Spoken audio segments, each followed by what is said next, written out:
Gênesis capítulo de número 25. Eu prometo que não vou demorar muito, tá bom?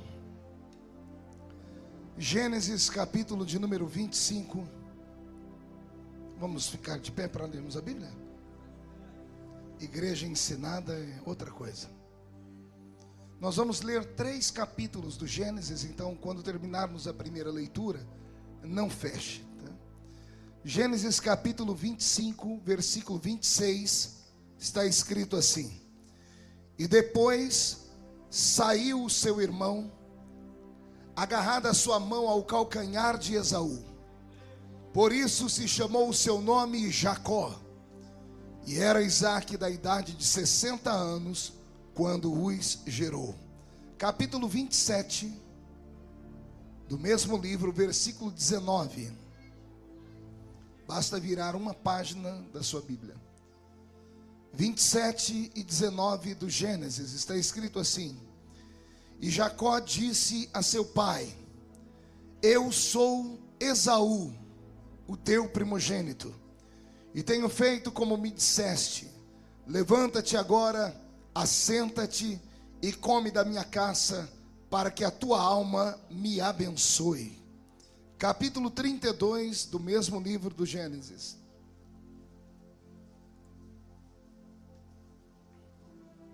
Gênesis 32, versículo 27 e 28. Está escrito assim: E disse-lhe: Qual é o teu nome?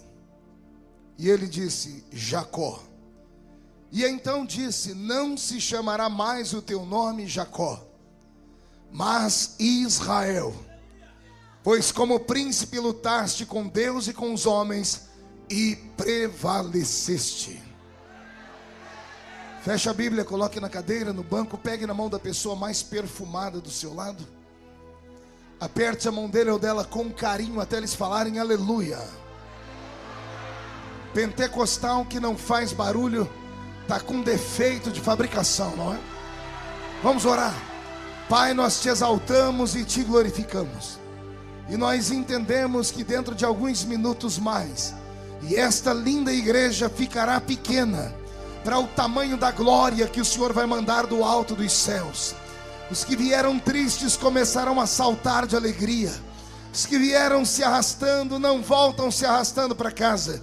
Hoje voltarão voando nas asas de um novo tempo. E antes que eu comece a ministrar a sua palavra, cerque esta igreja com a sua glória.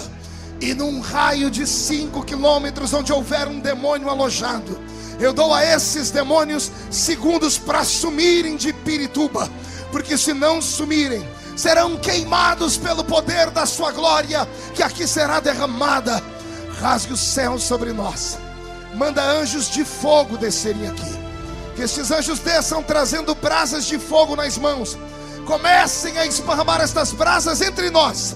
E onde houver um crente cheio do Espírito Santo, pega ele nesta noite, Jesus, e mostra o caminho da verdadeira e poderosa adoração. E a igreja toda diz: os que podem, tomem o seu assento aplaudindo a Jesus porque Ele é bom.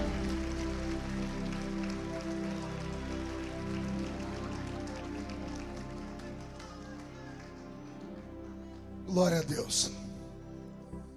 Querida igreja, noiva do Cordeiro, simpatizantes da nossa fé, eu falava com Deus sobre esse culto, e o Senhor trouxe à minha memória um texto antigo, tão antigo quanto a Bíblia é, mas a história desse texto, ela é tão atualizada, que se Deus me der graças para eu entregar a vocês, vai ter gente que vai ter a sua vida transformada.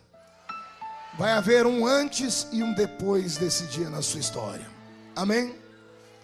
Vou pedir ao Roberto que mude a música. Eu li a história de um homem, um ser humano.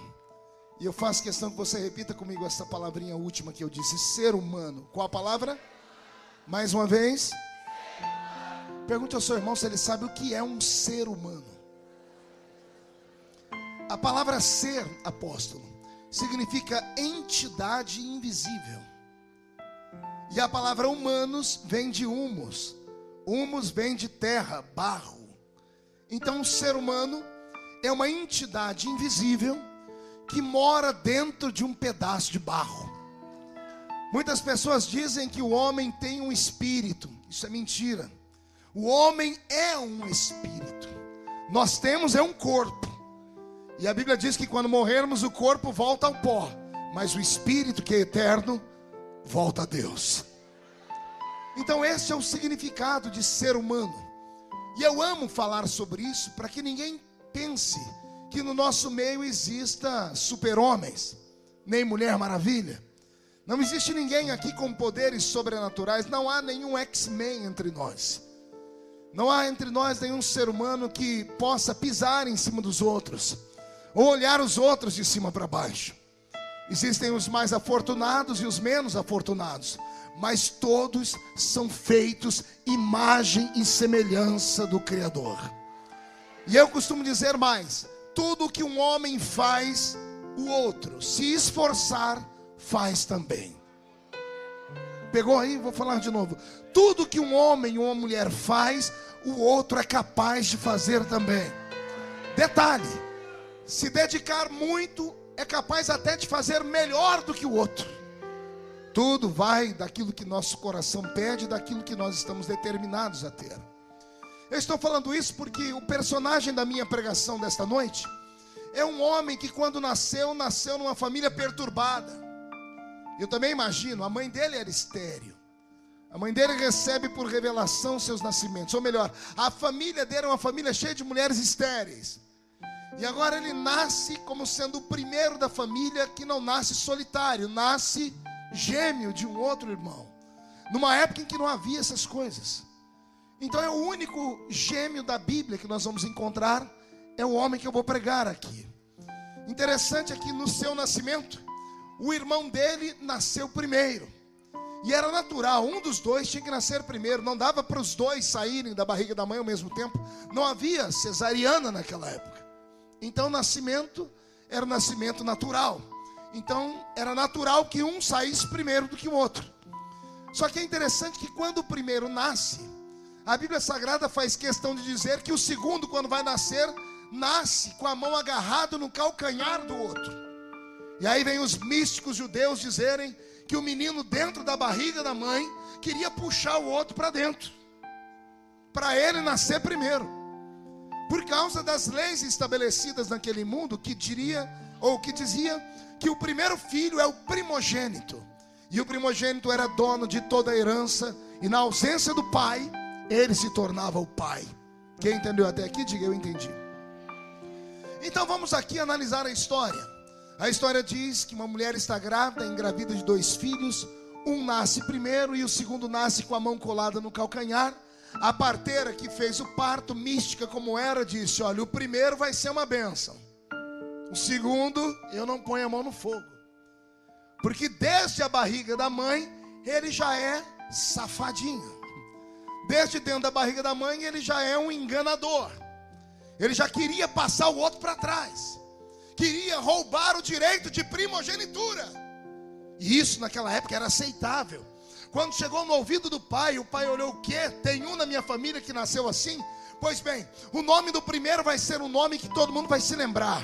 Vai ser Esaú, macho, peludo, homem másculo. E o nome do segundo vai ser enganador, suplantador, mentiroso, porque ele nasceu daquela forma. Agora eu queria aqui fazer uma abstração intelectual com a igreja que é inteligente. Criança dentro da barriga da mãe e do pai entende alguma coisa de lei? Vou perguntar de novo, de repente alguém acredita. Será que criança dentro da barriga da mãe entende de lei divina? Entende de lei da terra? Então não é verdade que o menino queria puxar o irmão dele para dentro da barriga. Era apenas uma história, era uma obra do acaso. Não, pastor, mas a Bíblia diz que 2 nações brigavam dentro da barriga da mãe. Conversa fiada. Não eram duas nações que brigavam. Isso é a poesia bíblica. Era a maneira dos homens de enxergarem a história e contarem ela de uma maneira que as pessoas nunca mais esquecessem. As crianças dentro da barriga não brigavam, não tinham raiva uma da outra, não tinham sentimento para isso. Era apenas um ambiente apertado e um chutava de cá, o outro chutava de lá. Não havia guerra, não havia briga. Mas a Bíblia Sagrada diz que os pais daquela criança, por serem de uma família mística, colocaram sobre ele um jugo, um peso. E quando colocaram sobre aquele menino o nome de Jacó, de enganador, de suplantador, de maldito, eles selaram a vida dele. Porque palavra de pai e mãe é uma profecia. Cuidado com o que você diz ao seu filho. Cuidado com o que você diz à sua filha. Um dia desse eu estava na igreja e ouvi a mãe falar assim: esse meu filho é danado, pega o danadinho aí para mim. Eu cheguei perto dela e disse: a senhora sabe do que a senhora chamou o seu filho? E ela sorridente: sim, danadinho. Meu filho é danadinho. Eu falei: a senhora sabe o que significa a palavra danadinho? Ela disse: é uma criança peralta, espoleta. Eu disse: nada disso. Pegue a língua portuguesa, abra o dicionário Aurélio, e a senhora vai ver que a palavra danado significa condenado ao inferno. Danado vem de danação. Dr. Bauer é mestre da língua portuguesa, sabe que antigamente os padres usavam essa palavra. É muito pesado. Quando você chama o seu filho de moleque, você sabe qual é a origem da palavra moleque? Moleque vem de Moloque.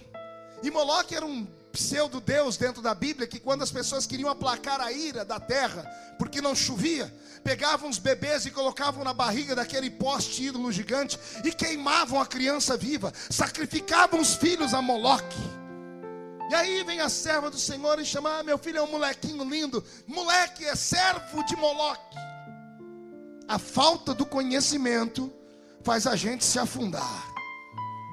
Nessa noite, quando você sair daqui, pense 2, 3, 10 vezes sobre o que você vai falar para o seu filho. Pense 2, 3, 10 vezes sobre o que você vai falar sobre a sua filha. Porque o que sai da sua boca e vem do coração se torna uma profecia. O seu filho não é maldito.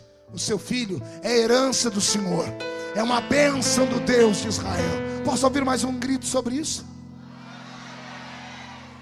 Pois bem, como a mãe e o pai chamam o menino de enganador, imagina essa criança na escola, apóstolo Rodrigo, lá na escola rabínica, e o professor fazendo a chamada: Esaú, piludo, presente. Rebeca, presente. Joaquim, presente. E de repente a professora diz: enganador. E a molecada toda olhando para trás e rindo. Pode imaginar o bullying que essa criança sofreu? A vida inteira as pessoas chamando ele de desonesto. Pode imaginar ele na fase da adolescência, terminando a escola, indo para o primeiro baile de formatura, e ele apaixonado por aquela menina linda. E a menina diz assim: para me namorar tem que falar com meu pai. E lá vai ele falar com o pai e se apresentar: pois bem, o que você quer? Eu quero namorar a sua filha. E qual é o seu nome? Desonesto. Enganador. Qual pai vai deixar a filha namorar um homem assim? Parece brincadeira, mas não é. Esta era a história de Jacó. É só por isso que você vai ver que no crescimento dele e do irmão, o irmão é expansivo e valente, ele é tímido e introvertido. O irmão vai caçar com o pai, ele fica correndo atrás da mãe, se escondendo debaixo da saia dela.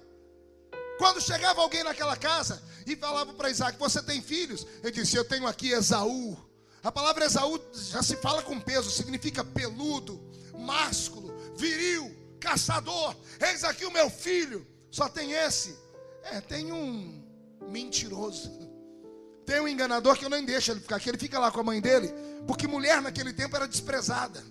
Então o menino era desprezado também.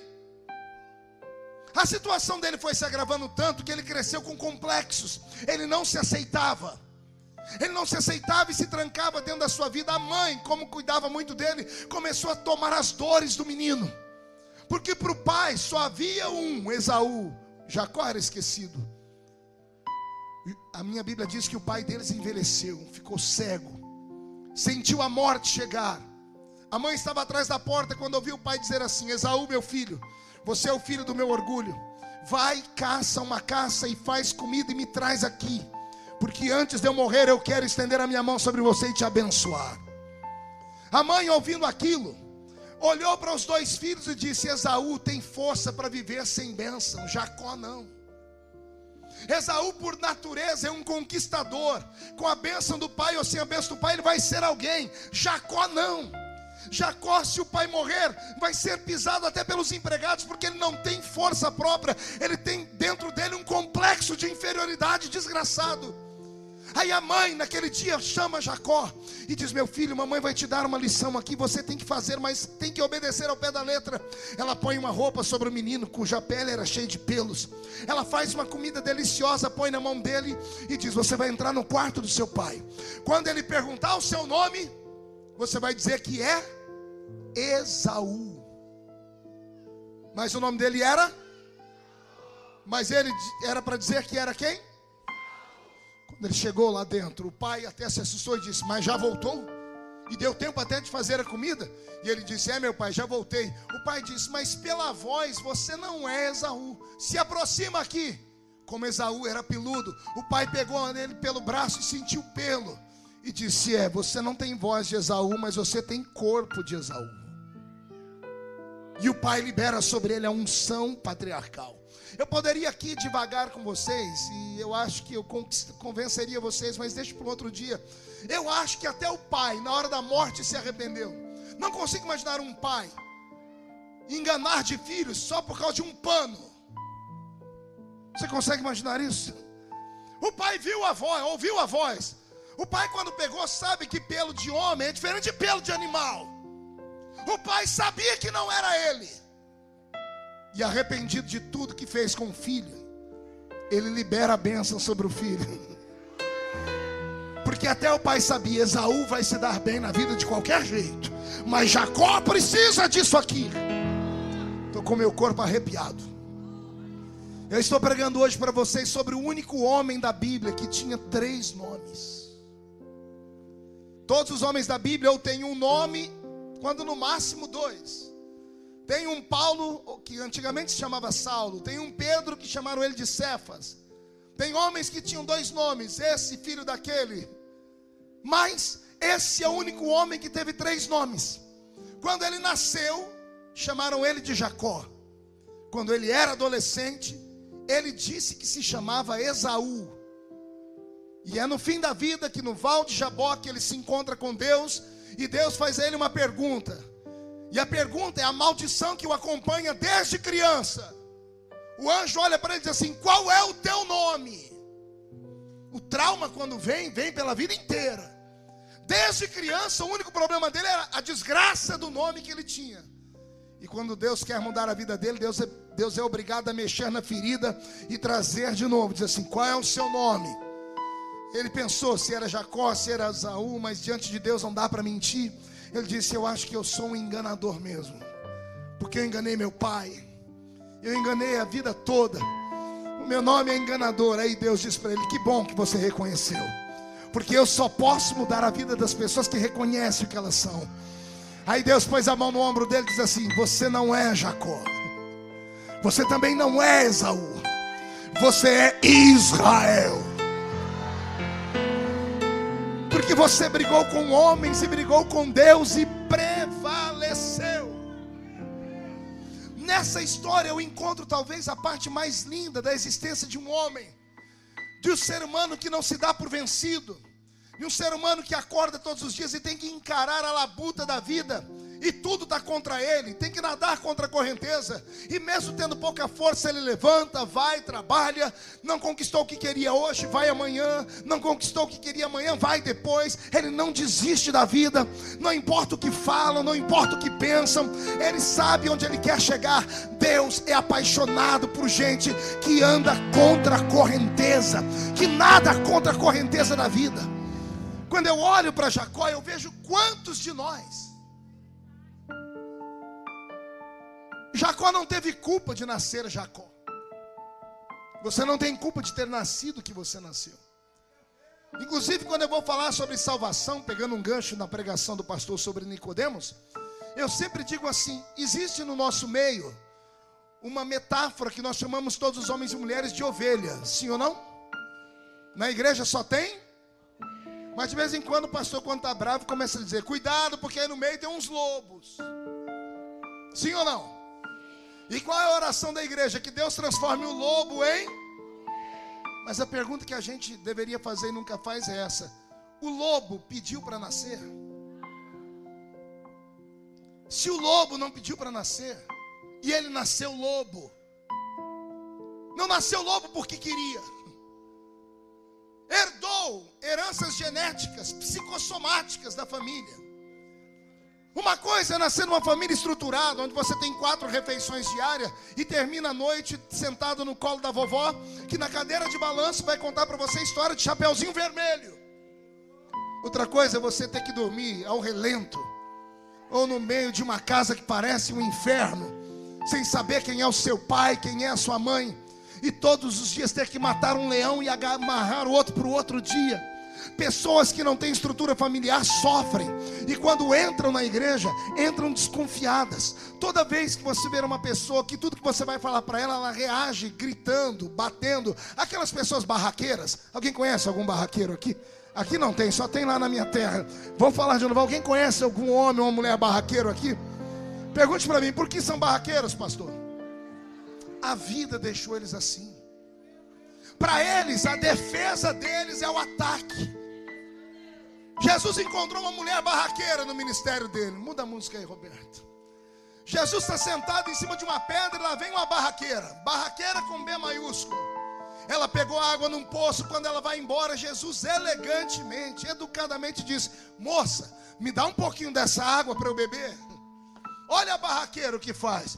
Olha para ele com um olhar pesado e diz: como sendo tu homem judeu, vem pedir água a mim que sou mulher samaritana? Era só ela falar: vou dar água ou não vou dar água. Era simples. Mas ela não vai pela simplicidade, ela vai para a briga. E se eu conheço os discípulos de Jesus, João que estava ali, ele já foi olhando no chão, pegando pedra e pau, porque ele vai matar essa mulher. Como é que uma mulher pecadora, uma samaritana, vai atacar Jesus, que é um doutor da lei? João está irado, ele diz: tá, ok que eu mato ela.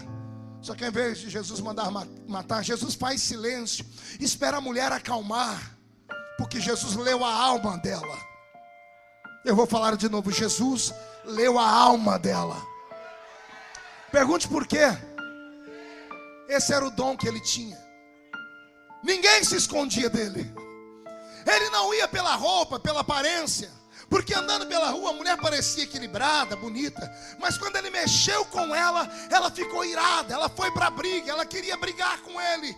E Jesus, se fosse barraqueiro, também teria mandado matar ela.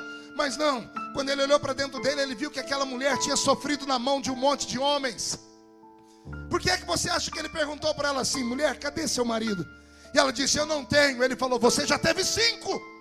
O que você tem agora não é seu. Jesus sabia que todo homem que se aproximava dela era para tomar alguma coisa dela. Queriam usar a sua performance para levá-la para a cama. Ela era só um objeto na mão dos homens. E quando Jesus pediu água para ela, ele sabia no que ia dar. Ela estava cansada de passar na mão de todos os homens. Quando Jesus pediu água, ela achou que Jesus era um macho qualquer. Achou que ele era um macho alfa. Achou que ele era um Dom Juan, conquistador miserável. E por isso que ela soltou os cachorros em cima dele. Ela arriscou a vida. Mas ela disse: não aguento mais ninguém abusar de mim.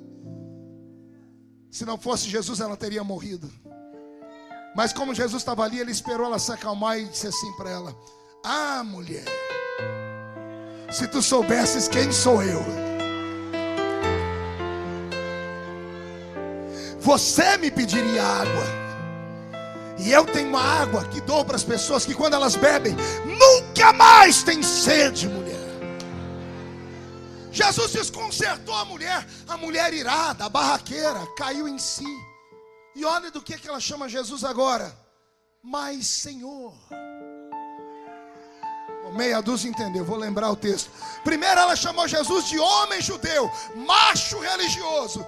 Agora ela olhou para Jesus e disse assim: mas Senhor. Ela já começou começou a ver que ele não era normal. Senhor, a água que o Senhor quer me dar, onde está? Porque aqui é fundo, o Senhor não tem nem como tirar a água daqui.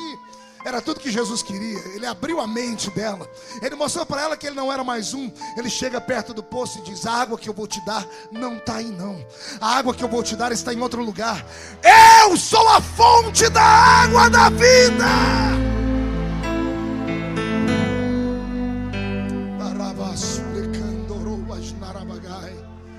As pessoas confundem igreja. As pessoas pensam que igreja é como Lions Club, é como Rotary Club, ou como a maçonaria, onde só vai pessoas perfeitas, limpas e cheirosas. Tem gente que não gosta de entrar, não vou naquela igreja porque só tem gente pobre, só gente machucada. Amigo, você está completamente errado sobre o que é igreja. Igreja é igual curva de rio. Tudo que não presta vem para cá, mas não fica imprestável aqui. Quando entra aqui dentro, recebe um banho da graça, e o lixo vira luxo. Oh meu Deus, Jesus quer curar os seus traumas nessa noite. O primeiro trauma que Jesus quer arrancar de dentro de você é esse: do que é que a sua família te chamou? De filho imprestável? Seu pai disse que você seria uma vagabunda. Sua mãe, na hora da ira, falou que você não ia passar de um trombadinha. Quantas vezes te chamaram de inútil? Quantas vezes mexeram com o seu brilho, com a sua estima? Quantas vezes te desonraram? Quantas vezes levaram embora a sua dignidade? E tudo isso te transformou nesse ser que você é. Acredite, cheguei aqui, o apóstolo estava pregando como um leão, e eu via pessoas falando em línguas e glorificando, mas eu via outras que não se mexiam. E se fosse alguns anos atrás, eu iria dizer que essas pessoas são frias e geladas. Hoje não. Experiente como eu sou, eu entendo que você não se mexe, porque o palco das suas emoções está quebrado. As luzes da ribalta que davam brilho à sua vida foram apagadas. Foi roubado os seus sonhos, tiraram a sua estima. Você pensa que é um verme do carrapato, e Deus te ama tanto que Ele me trouxe aqui hoje só para te dizer: você não é Jacó, você é Israel.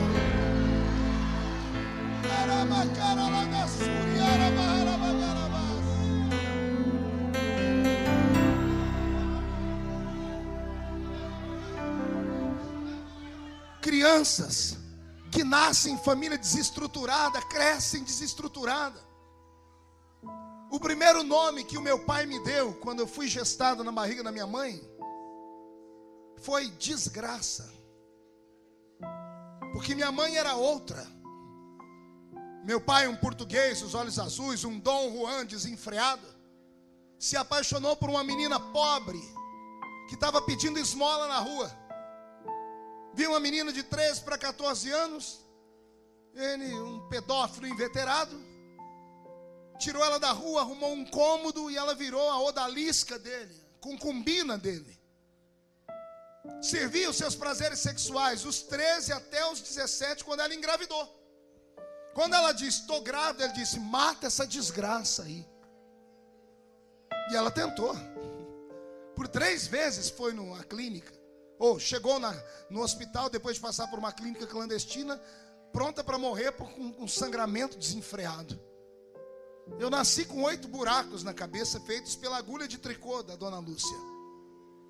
Isso tudo era para que gerado em mim uma antipatia, um ódio pela minha família. Mas eu fui curado. Eu tenho paixão pela minha mãe, tenho adoração por ela.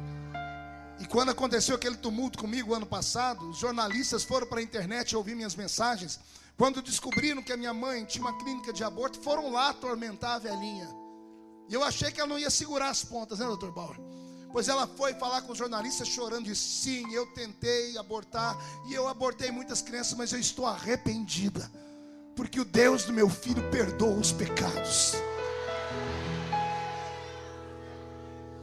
O que eu estou aqui para te dizer é que dá para passar por tudo que você passou e melhorar. Dá para passar por tudo que você passou e sair daqui hoje, não de cabeça baixa, de ombro caído, parecendo que tomou uma pedrada e anda meio cambaleando pela rua. É você que escolhe o seu futuro. É você quem determina se você vai viver a vida inteira escravo do seu passado, vai viver a vida inteira ouvindo vozes dizendo você não vale nada, não presta, ou se você vai pegar esses demônios pelo chifre, vai esfregar a cara deles no chão, vai chutar eles para o inferno e vai dizer: eu sei que o meu Redentor vive. Eu estou aqui para te dizer uma palavra profética. Pergunte qual. Você não é o que as pessoas dizem que você é.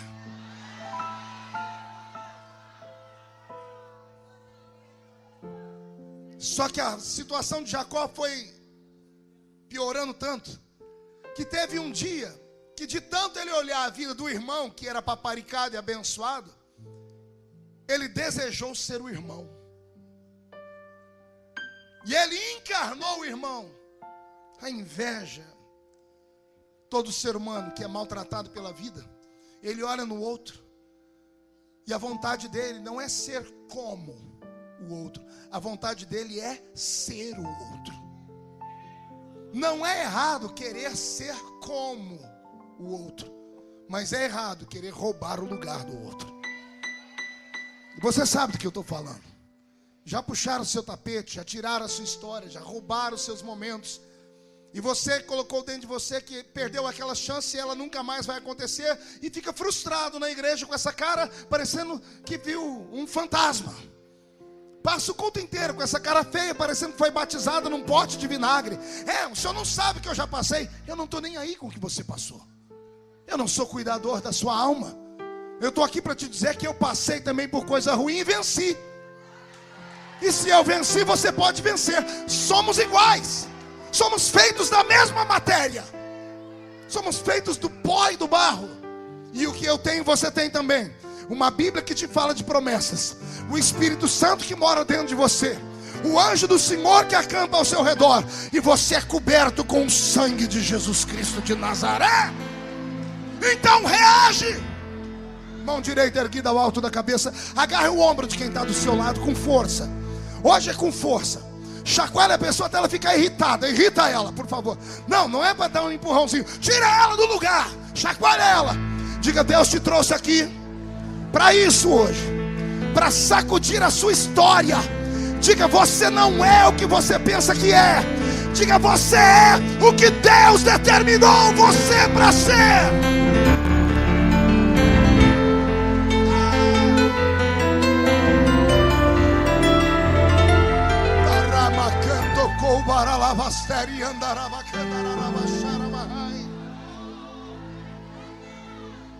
Força.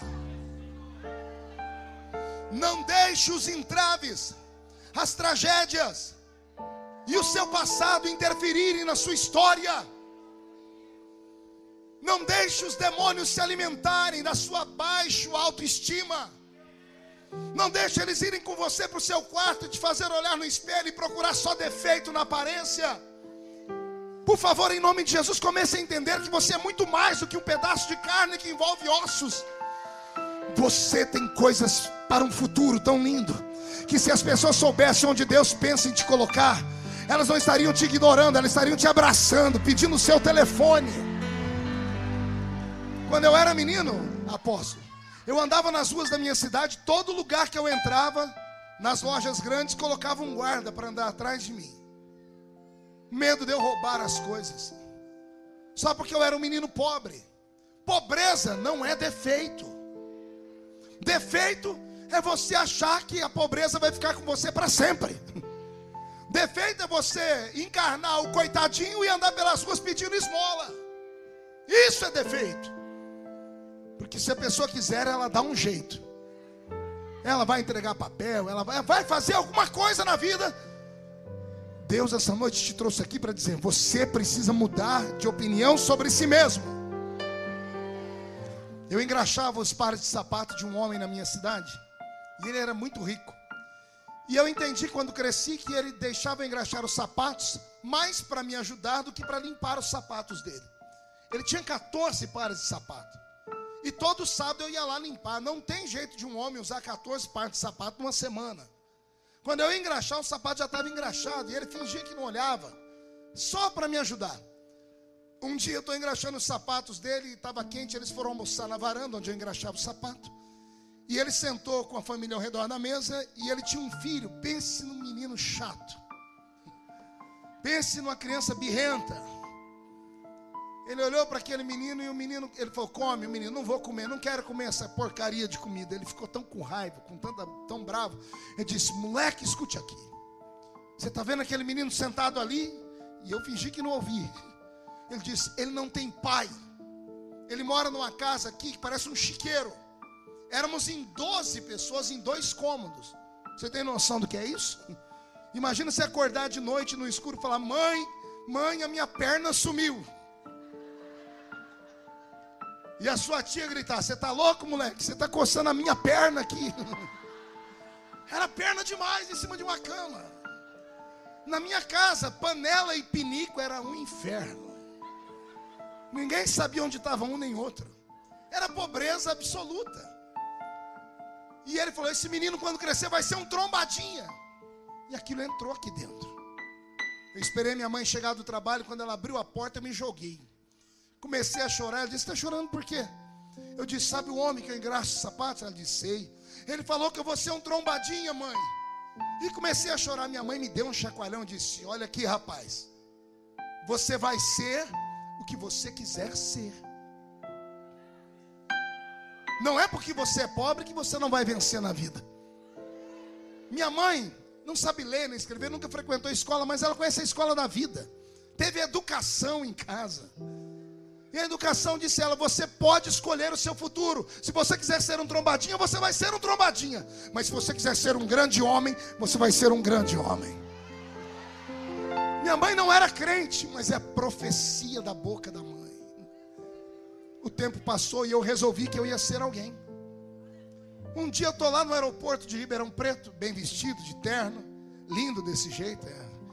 Ai, Jesus. Peguei minha pastinha.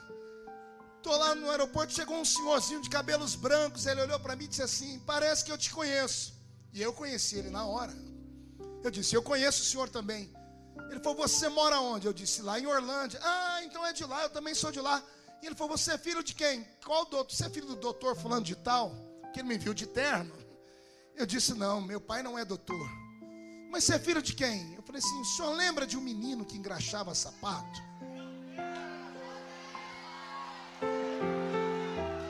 Ele disse, lembro. Eu disse, sou eu. Ele olhou para mim e disse assim, mas como é que você se deu bem na vida? Eu disse, foi graças ao Senhor. Mas eu não te fiz nada, não paguei seus estudos. Eu disse, não, o Senhor falou para o seu filho um dia que eu ia ser um trombadinha. E eu falei para minha mãe disse que eu ia ser o que eu queria ser. E eu falei para ela que eu ia ser um homem importante na vida. E eu não estou falando isso para atacar o Senhor, não, eu estou aqui para te agradecer. Hoje esse homem de vez em quando para o carrão na porta da minha igreja e senta lá para me ouvir pregar. Já levou o filho lá, porque o filho é um drogado. Olha como a vida é, gente. Eu estou aqui para te dizer que o que você está vivendo agora é passageiro. O que você está vivendo agora acaba a qualquer momento, depende de você. Se você determinar esta noite que a sua vida vai mudar, se você sair daqui hoje, chegar em casa, chamar a família e dizer assim, nós vamos consertar a nossa vida. Amanhã nós vamos trabalhar, nós vamos economizar nas contas, nós vamos abrir uma conta do banco, de pouquinho em pouquinho nós vamos comprar um carro, nós vamos estudar um filho, nós vamos estudar alguém, nós vamos virar o cativeiro. Você pode contar com a ajuda de Deus. Deus vai dar um salto no trono e vai dizer, valeu a pena. É você quem determina o seu futuro. Por favor, não deixe a inveja te matar. Deseje ser como, mas não encarne uma pessoa. Jacó encarnou o irmão. Ele disse, eu sou Esaú. E uma pessoa que vive a vida dos outros, ela não vive, ela vegeta. Porque ela tem que fazer malabarismo todo dia para conseguir se manter daquele jeito. Não é natural. É um fórceps diário. É você, garota, que vai para frente do espelho e fica 45 minutos se maquiando para ficar parecendo a Débora Seco, a Barbie, a Beyoncé, sei lá mais quem. É você, garoto, que vem para a igreja com esse cabelo, parece que a vaca deu uma lambida por cima. Até a voz você imita do Dado Dolabella. Não, eu vou ser. Deixa eu te falar uma coisa. O Deus que eu sirvo não trabalha com cópias. Deus é original. O que Deus tem para você, Ele não escolheu para ninguém. Está enterrado o talento que Ele escolheu para você. Quando eu era menino na igreja, me converti, eu chegava no culto de mocidade e dizia assim: quem que vocês querem ver pregar hoje? Assembleiano, né? Aí os meninos diziam assim: a gente queria ver o pastor Gilmar Santos. Deixa comigo. Voz rouca, que agora minha voz está destruída, que eu estou pregando 3, 4 vezes por dia, 60 dias, a voz não existe mais. Mas quando a voz estava boa, voz rouca, eu imitava qualquer um. Eu chegava no púlpito, encarnava o pastor Gilmar Santos e começava: meu Deus, depois eu vou pregar, adore. E eu pregava a mensagem dele de cor. Só que quando ele pregava, caiu uma alegria na igreja. Quando eu pregava, caiu uma tristeza na igreja. Você ri porque não era você, bocó. E eu ia orar: Jesus, eu imitei o Gilmar, até a pregação, até a língua estranha dele. E não virou nada. Quando não ia imitar o outro, pastor Gesiel Gomes, na minha época só tinha os grandes, né? E eu fazia igualzinho. Um dia eu fui para o mato orar. Falei: Jesus, não estou prestando, acho que eu nunca vou ser pregador. Porque eu prego igualzinho eles e não acontece o que acontece com eles. E o Senhor falou uma frase para mim que hoje muitos pregadores usam porque me ouviram falar. O Senhor disse para mim: eu não quero que você seja um eco. Eu quero que você seja uma voz. Deus quer te usar, mas Ele não consegue, porque você quer ser os outros. Você quer ser igualzinho os outros. Você quer ser não parecido. Você quer encarnar os outros. A inveja é uma desgraça tão grande que tem um ditado oriental que diz que 2 amigos estavam andando pela rua, perambulando. Eram 2 mendigos. E eles acharam uma lâmpada, igual aquela do Aladim. Os 2 juntaram na lâmpada e começaram a esfregar ela. Saiu um gênio. O gênio saiu, olhou os 2 e disse: quem pegou primeiro? Não fui eu, não fui eu, não fui eu. Quem esfregou? Fui eu, não fui eu. O gênio disse: bom, só temos um problema aqui. Eu não sei quem pegou, não sei quem esfregou. Então eu vou fazer o seguinte: um de vocês faz um pedido. E o que um de vocês desejar, o outro ganha em dobro. Os 2 pularam, se alegraram, disseram: estamos feitos. Vou pedir 1 milhão, você vai ter 2. Vou pedir uma fazenda, você vai ter 2. Então vamos lá, pede você. Não, pede você. Não, pede você primeiro. Você vai ficar rico, né? E você vai ter o dobro. Não, pede você primeiro. Pede você. O mais forte agarrou o mais fraco. Começou a enforcar ele: pede você, miserável. E o outro estava quase morrendo. Disse: tá bom, eu peço. Eu quero ficar cego de um olho.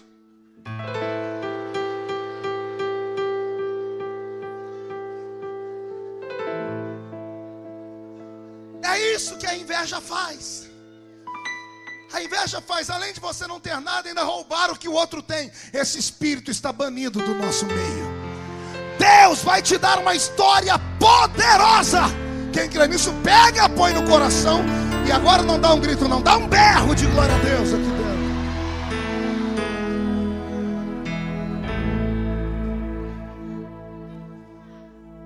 Ele não era o que a família dele dizia sobre ele.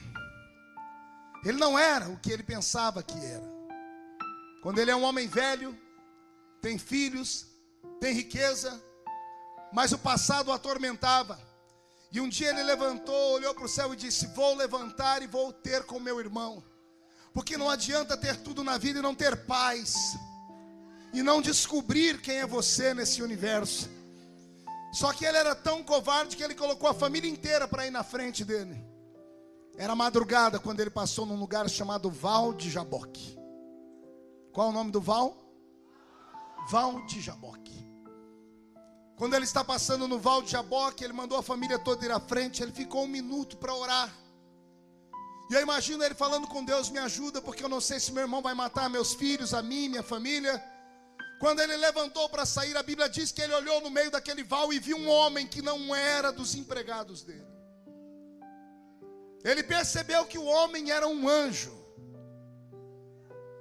E ele passou perto do anjo, como quem não está vendo, e de súbito se agarrou a ele.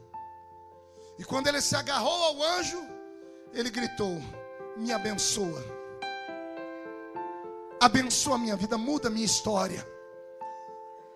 O anjo olhou para ele e disse: me solta que eu tenho que ir. E ele disse: só te solto depois de me abençoar. A Bíblia diz que começou a raiar o dia. E o anjo falou para ele: me solta porque eu tenho que ir embora antes do dia amanhecer. E ele disse: eu só te solto depois de me abençoar. O anjo disse: pois eu vou te matar. E ele disse: mata, depois me ressuscita, mas eu não te solto por nada. O anjo tirou a espada e bateu na coxa dele. Ele ficou aleijado, mas não soltou a bênção de jeito nenhum. Só por esse ato Deus mudou a vida dele. Ele saiu dali aleijado para o resto da vida. Mas toda vez que alguém gritava: lá vai o aleijadinho, ele diz: mas esse aleijadinho agora tem nome de verdade.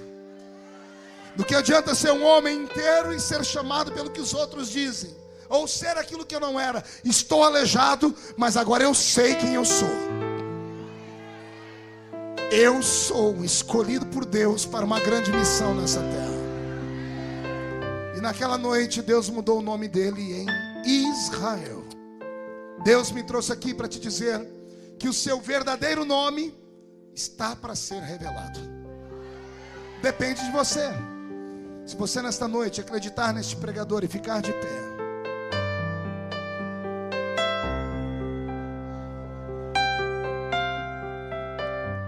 Enquanto toda a igreja inclina a cabeça e pensa, o Roberto continue tocando essa melodia que está linda. Feche os olhos. Apóstolo, o Senhor me disse que Ele trouxe aqui nessa noite alguns Jacós, gente afastada do Evangelho, gente sofrida, gente excluída, excomungada das igrejas, pessoas que perderam tudo. Enquanto você tinha, as pessoas te aplaudiam. Quando você perdeu, tiraram de você até a sua alegria. Você veio hoje aqui porque alguém insistiu, oraram demais por você. Quanto tempo que você não entra numa igreja, você achou que não ia dar conta de ficar. Mas houve um momento em que a palavra entrou no seu coração e você disse: se tu me amas, fala comigo. E Jesus me trouxe aqui para dizer que Ele vai mudar a sua história. Hoje te chamam do quê? De desviado, de afastado, de apóstata, de herege. Esse não é o seu nome. O seu nome ainda será pastor, missionária, apóstolo, bispo. Porque o Deus que te fez promessas está aqui nessa noite. A igreja vai inclinar a cabeça. Se você tiver coragem de sair do seu lugar e vir aqui perto de mim e voltar para Jesus, eu vou orar por você hoje. Se você tiver coragem de deixar o lugar onde você está, esquecer as pessoas e vir aqui perto de mim, eu vou orar para Deus escrever a sua história de novo. Chega mais perto, filho, pode vir chorando.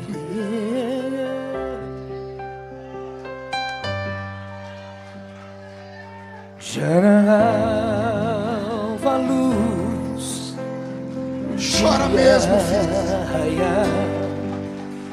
Lá está Vem, Jacó! a cena que me impressionou. Um anjo preso a Jacó, que por sua bênção lutou e jamais desistiu. Isso, vem, chega mais perto. Não largava o anjo, ele muito insistiu.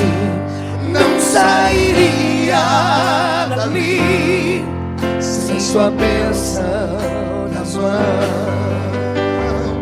De tanto ele insistir, um anjo lhe tocou, abençoado ele foi.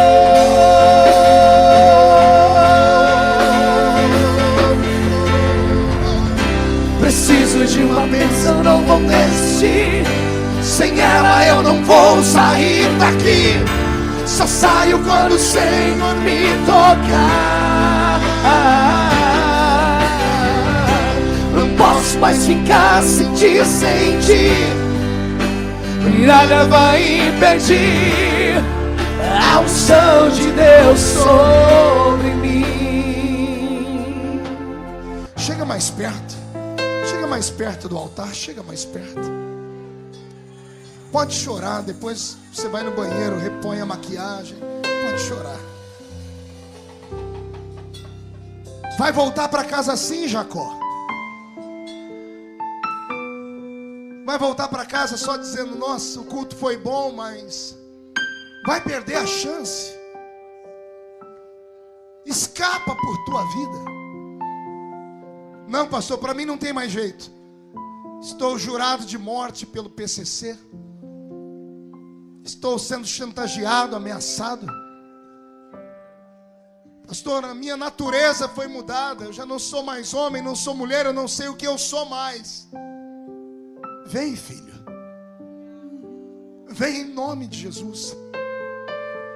Vem.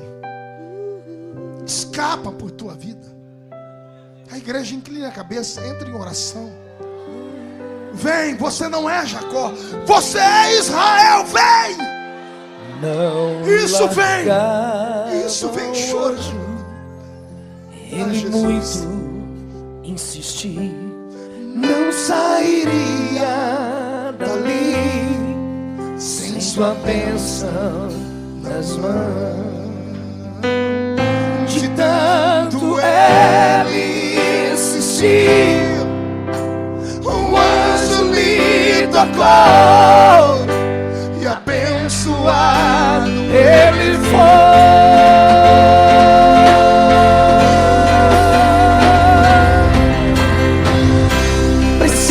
Uma bênção, não vou desistir. Sem ela eu não vou sair daqui. Só saio quando o Senhor me tocar. Não posso mais ficar sem ti, sem ti. Nada vai impedir a unção de Deus sobre mim. A igreja estenda as mãos para cá. E os que vieram à frente, coloquem a mão no coração. Oh meu Deus, estamos no Val de Jaboque. Esses homens e mulheres que estão na minha frente chorando,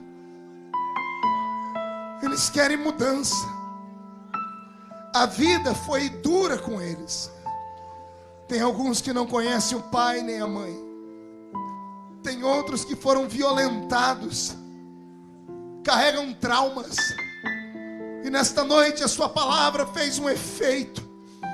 E eles vieram ao altar em busca de mudança. Quebra nesta hora toda maldição herdada ou adquirida. Coloca dentro deles um sentimento de paz. E sopra no ouvido deles quem eles são de verdade, meu Deus. Quando este culto terminar e eles andarem pelas ruas de Pirituba, o seu anjo vai acompanhá-los até em casa. Estão perdoados pelo poder do sangue de Jesus Cristo. As maldições estão quebradas, jogadas no limbo do inferno. E quando este culto terminar, Senhor, eles poderão dizer que o nome deles está escrito no livro da vida de novo. O nome deles, Senhor, tem uma referência aí no livro da vida. Na frente está escrito: serão grandes, e quem viver, verá. E a igreja que é soberana diz amém. Eu quero que a igreja dê uma salva de palmas para Jesus. E alguém dê um abraço neles aqui. Cadê os obreiros da igreja para pegar o nome deles? Vai rápido, vai rápido, vai rápido. Não, Roberto, a música estava linda. A música estava... Ah, tem a outra, então solta. Isso. Agora, quem aqui acredita que a sua história ainda vai ser muito grande? Deixa eu ver. Então diga para o seu irmão: eu ainda vou cantar num coral lá em cima do céu. E quando eles são abraçados, nós vamos cantar o louvor. E eu já devolvo o microfone ao senhor. Aleluia! Se alguém cantar essa música, ganha um CD. Existe uma canção em cada um de nós. Foi Deus que escreveu pra Ele mesmo ouvir. O inimigo quer tirar ela de mim, mas serei fiel até o fim. Integrante sou de um coral celestial. Meu maestro disse que eu sou especial. Não vivo mais eu, quem vive em mim é Ele. Estou ensaiando pra cantar no céu pra Ele. No coral eu quero cantar, declarar que Ele é santo, santo, infinitamente adorar, dizendo que Jesus é santo, santo. A composição do céu vai cantar quem for fiel. O hino da vitória será o meu troféu.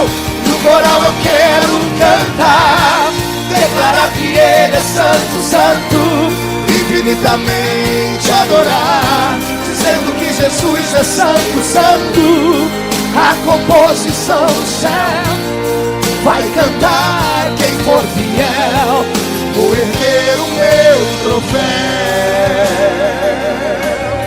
Se a trombeta tocar agora, quem vai morar no céu comigo? Então dá mais um grito. Integrante sou de um coral celestial. Meu maestro disse que eu sou especial. Não vivo mais eu, quem vive em mim é Ele. Estou ensaiando pra cantar no céu pra Ele. No coral eu quero cantar, declarar que Ele é santo, santo, infinitamente adorar, dizendo que Jesus é santo, santo. A composição do céu vai cantar quem for fiel. O hino da vitória será o meu troféu. No coral eu quero cantar, declarar que Ele é santo, santo, infinitamente adorar, dizendo que Jesus é santo, santo. A composição do céu vai cantar quem for fiel. Vou erguer o meu troféu. Adorado, exaltado, poderoso, magnificado, Jesus Cristo é glorioso. Um grande dia esperado eu vou louvar. Santo, adorado, exaltado, poderoso, magnificado, Jesus Cristo é glorioso. Um grande dia esperado eu vou louvar. Santo.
Santo é o Senhor. Levante as mãos e canta! Eu quero cantar, declarar que Ele é santo, santo, infinitamente adorar, dizendo que Jesus é santo, santo. A composição do céu vai cantar quem for fiel. O hino da vitória será o meu troféu. No coral eu quero cantar, declarar que Ele é santo, santo, infinitamente adorar, dizendo que Jesus é santo, santo. A composição do céu vai cantar quem for fiel. Vou erguer o meu troféu.